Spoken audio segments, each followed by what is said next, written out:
প্রতিভেটি। আপনারা জানেন তো একমাত্র সনাতন হিন্দু যাকে দাঁড় করিয়ে পড়ানো হয়েছিল তার নাম হলো দেশপ্রাণ বীরেন্দ্রনাথ শাসন। আমরা ঘুরতে জানি না, আমরা ভয় পাই না। এই অত্যাচারী শাসনের অবসান আমরা করবো। আপনারা কি চান বাংলাদেশ হয়ে যাক পশ্চিমবঙ্গ? চান না তো? যদি বাংলাদেশ হওয়া আটকাতে হয় এই জামাতি মমতা ব্যানার্জির দলকে এখানে হারাতে হবে, বিপুলভাবে হারাতে হবে। এবং আমাদের নেতা নরেন্দ্র মোদী কথা দিয়েছেন তিনি পশ্চিমবঙ্গের উন্নয়নের গ্যারান্টি থাকবেন। এই এলাকা ফিশারম্যানদের এলাকা।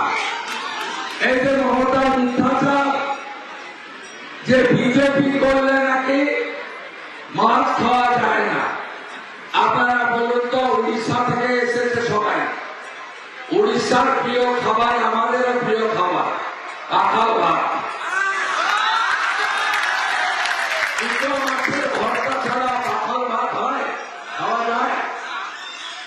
এরা এত মিথ্যাচার, এত মিথ্যা কথা এই মহিলা বলেন, জীবনে একটা সত্যি কথা বলেন না। এই মহিলাকে এই মুখ্যমন্ত্রী বা তার দলকে আবার ভোট দিলে আবার ভয়ার মতো নারী নির্যাতন, নারী ধর্ষণ হয়। আবার 26,000 চাকরি চুরির মতো ঘটনা ঘটবে। আবার টাটাকে তাড়িয়েছে, টাটাকে যিনি তাড়িয়েছেন তাকে 23 তারিখে তারা বিজেপি এলে টাটাকে ফেরানোর কাজ আমরা করব।